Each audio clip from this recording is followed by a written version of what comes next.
तो आज की क्लास स्टार्ट करते हैं भाई। देखो, जितनी मेहनत मैं कर रहा हूँ ना, मतलब 10 मिनट अगर 20 मिनट की वीडियो मैं बना के तुमको भेज रहा हूँ तो तुमको कम से कम बच्चों 1 घंटे मेहनत करनी पड़ेगी। आज का जो अपना टॉपिक है वो इम्पोर्टेंट टॉपिक है। 3 या 4 नंबर का सवाल आता है। सबसे पहले हेडिंग याद करो। शुद्ध प्रेरकीय परिपथ में प्रत्यावर्ती वोल्टेज व प्रत्यावर्ती धारा के मध्य कला संबंध एवं फ्रेजर आरेख।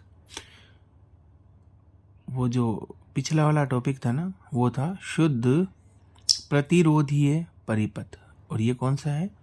प्रेरकीय। अब देखो, सीधा 7वां पार्ट चालू हुआ है। अब तुम्हारी गलती है नहीं, तुम्हें पता नहीं है कि क्या चीज़ है। देखो, प्रेरक यानी मतलब होता है बेटा कुंडली। क्या मतलब होता है? कुंडली। और कुंडली ये इस प्रकार से होती है ना। और कुंडली का होता है बच्चों स्व प्रेरकत्व, है ना। कुंडली का क्या होता है? स्व प्रेरकत्व। और उसको किससे दर्शाते हैं? एल से। ठीक है। इस कुंडली के लिए जो विद्युत वाहक बल होता है ना, उस विद्युत वाहक बल का जो मान होता है वो होता है L DI अपॉन में DT, है ना। अब देखो, तुम्हारी गलती नहीं है, ये वास्तव में छठे पार्ट की चीज़ है ना। तो 7वां पार्ट जब समझ में आएगा, जब छठा आएगा। पर अब कोई बात नहीं, अभी तुम्हें कुछ चीज़ें याद करनी पड़ेगी, तो याद करना। दूसरी बात, तुमको समझ में तो आ रही है ना भाई। और तीसरी बात, आज की वीडियो लंबी रहेगी, थोड़ा सा ध्यान से समझना। हो सकता है मैं 2 पार्ट में डालूँ वीडियो। भाई पहले एक तैयारी कर लेना, फिर दूसरी। तुम कोर्स वोर्स की टेंशन मत लो, कोर्स आराम से हो जाएगा। तुम बस जितना मैं बता रहा हूँ उतना याद करते जाओ, और ऑटोमेटिक तुम देखो भाई, व्यू है ना वो कम हो रहे हैं। पहले दिन पहली वीडियो देखी 80-90 जनों ने, फिर दूसरी वाली वीडियो फिर कम देखी है, तीसरी कम देखी है। मतलब कि वीडियो सब देख कौन रहा होते। रोज़ देखो वीडियो, रोज़ तैयारी करो, जब पार्ट तैयार होला। ठीक है, तो स्टार्ट करते हैं। समझना, 1 मिनट देखो। मैं हम बोलेंगे, माना एक परिपथ है जिसमें एक प्रत्यावर्ती स्रोत एक कुंडली से जुड़ा हुआ है। इस कुंडली का स्व प्रेरण गुणांक L है। ठीक है, कुंडली का स्व प्रेरण गुणांक L है।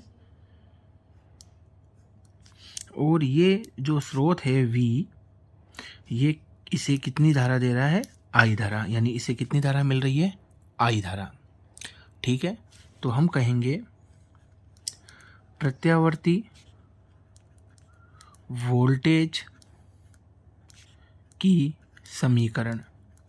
ठीक है, और वो समीकरण होती है बच्चों V बराबर V0 साइन ओमेगा t। इसे दे देंगे समीकरण नंबर 1। ठीक है, अब हम निकालेंगे प्रत्यावर्ती धारा की समीकरण। अब वो सीधे नहीं होगी कि I बराबर I0 साइन ओमेगा t। ठीक है, इसमें ध्यान देना, ये जो कुंडली है ना, इसके सिरों पर जो विभवांतर होगा ना बच्चों, उसको हम लिख देंगे VL। क्या लिख देंगे? VL। ठीक है, मैं आपको धारा की समीकरण बता रहा हूँ पूरी। और अब ये जो VL निकालेंगे, वो VL होगा E के बराबर। E है विद्युत वाहक बल। ये तीसरे पार्ट की बात है। ठीक है, विद्युत वाहक बल विभवांतर ही होता है ना। तो VL किसके बराबर है? विद्युत वाहक बल। और उसकी वैल्यू मैं आपको पहले बता चुका हूँ, कितनी हो गई? L डी अपॉन में डी टी। ठीक है, तो v किसके बराबर था, v not sign omega T, और इसके सिरों पर जो विभवांतर है VL वो बराबर है E, और E बराबर है L D I upon D T. ठीक है, अब तीसरे पाठ में एक टॉपिक है हम पढ़ेंगे, वो है बेटा किरचॉफ का द्वितीय नियम। किरचॉफ का कौन सा नियम, दूसरा नियम। ठीक है, दो नियम है किरचॉफ के, पढ़ा दूंगा तुमको, आराम से बता दूंगा। उस दूसरे नियम में बताया हुआ है कि ये जो V होगा ना, वो सीधा सीधा किसके बराबर हो जाएगा, VL के, यानी आरोपित विभवांतर उत्पन्न विभवांतर के बराबर होगा। V किसके बराबर, VL के। अब समझो बच्चों, V की जगह लिख दो V not sign omega T. ठीक है, VL की जगह क्या लिख देंगे, L D I upon D T. ठीक है, इस डी टी को इधर भेज देंगे तो गुणे में, और L किस में आ जाएगा, भाग में। ठीक है, तो डी आई बराबर, डी आई पहले लिख दिया, V नोट, L कहाँ चला जाएगा, भाग में।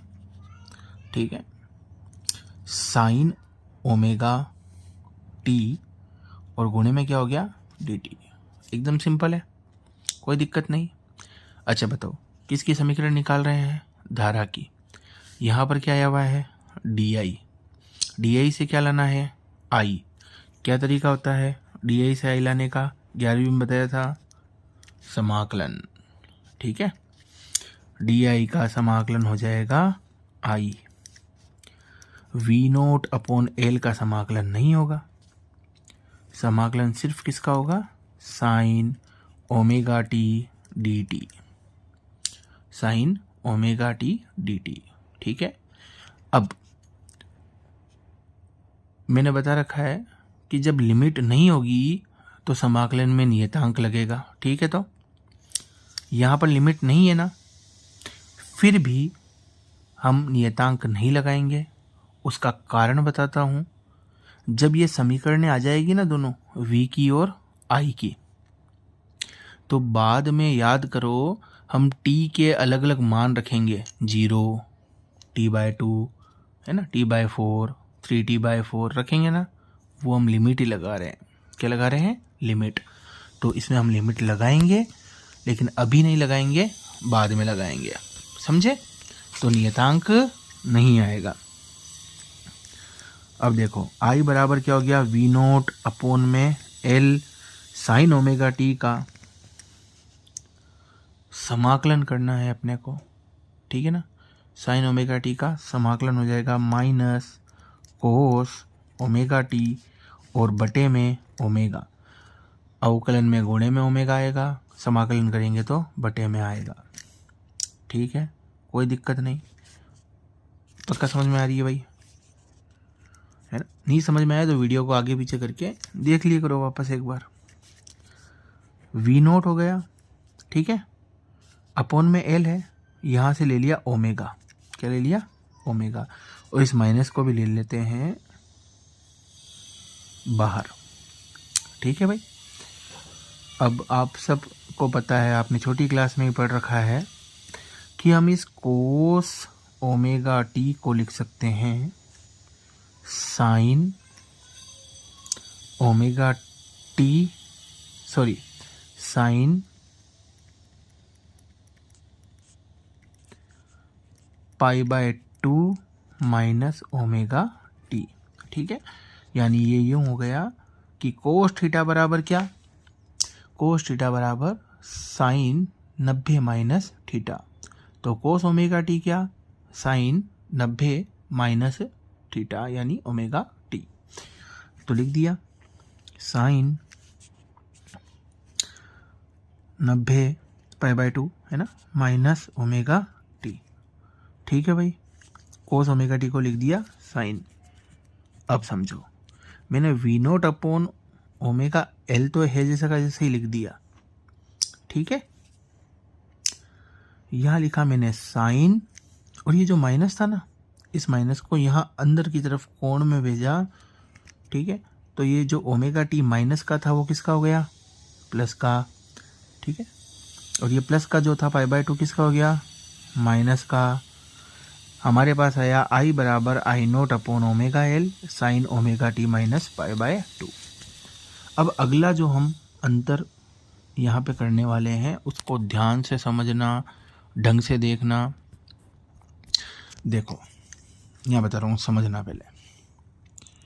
V बराबर आई आर होता है क्या, ओम के नियम से, है ना, 10वीं क्लास में पढ़ा होगा। तो I बराबर V अपॉन आर होएगा क्या, ठीक है। यहाँ V तो है V नोट, लेकिन अपॉन में बेटा R नहीं है, क्या है, ओमेगा L। इस ओमेगा L को बच्चों बोलते हैं XL। क्या बोलते हैं, XL। XL का मतलब होता है प्रेरकीय प्रतिघात। क्या होता है, प्रेरकीय प्रतिघात। प्रेरकीय प्रतिघात वही चीज है जो कि प्रतिरोध होता है। प्रतिरोध यानी R, ये वही काम करेगा जो कि प्रतिरोध करता है। इसका मात्रक भी ओम होगा, समझ रहे हो ना। जैसे ये R था ना, वैसे ही क्या होगा यहाँ पे XL, वो किसके बराबर हो गया, ओमेगा L। तो V note upon omega L की जगह, V note upon omega L की जगह हम लिख देंगे I नोट, है ना। थोड़ा यहाँ समझने में समस्या हो रही होगी आपको। अब इसमें आपको छठा पाठ नहीं आता है ना, तो इसलिए आपको यहाँ समस्या आ रही है। देखो V नोट अपॉन R होता तो I नोट लिख देते, पर यहाँ है V note upon omega L, omega L की जगह लिख दिया XL।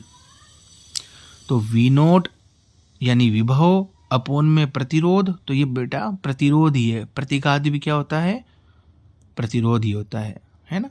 तो विभव अपोन में प्रतिरोध क्या हो गया, धारा। और धारा भी कौन सी वाली लिखनी है, I बराबर I naught sine omega T minus pi by 2, समीकरण नंबर 2, ठीक है। एक बार हम इस वीडियो को यहीं पे रोकेंगे, पहले इतना आपको समझ में आ जाएगा तो मैं तुरंत आपको दूसरी वीडियो भी भेज दूंगा, ठीक है।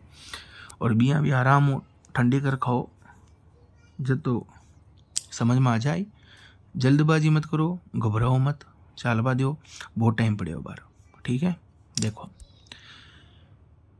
शुद्ध प्रेरकीय परिपथ में वोल्टेज व धारा के मध्य कला संबंध और आरेख। तो पहले समीकरण निकालेंगे, समीकरण निकालने के बाद ही क्या निकाल पाएंगे, ग्राफ। डायग्राम समझ में आ गया। वोल्टेज की समीकरण जो पिछले में थी वो इसमें है। धारा की समीकरण के लिए VL की जगह क्या लिख दिया, L DI upon DT। Kirchhoff ने कहा कि भाई V किसके बराबर, VL के बराबर, रख दिया। DI से क्या निकाला, I। ये लास्ट वाला थोड़ा सा मुश्किल है, इसको समझो आराम से, 1-2 बार समझ में आ जाएगा। समीकरण 1 और समीकरण 2 एक वोल्टेज की समीकरण है और एक धारा की समीकरण है, ठीक है। अब सुनो भाई, उदाहरण 7.1, ठीक है। बीमा सूत्र लागी P बराबर VI। वो थाने पहली बताया सूत्र मारो, शक्ति को थान ध्यान भी होली खूब सारा बच्चा ने। तो P बराबर VI, V वोल्टेज और I धारा। 7.2 भी करना है उदाहरण को 7.1 और 7.2 दोनों सवाल कर लियो। ते बे सवाल मारकन पुगो कि सर कर लियो होया नहीं होया, जिया भी है रफ में हल करेड़ा, जद मैं था इको आगलो भाग थाने हाथों हाथ भेज दूँ, ठीक है। तो थोड़ी सीरियसली लियो, कठिन है। अटे तक समीकरण नंबर 2 तक इन तैयार कर लियो, आगे ही चाहिए फिर वो डेरिवेशन, ठीक है। तो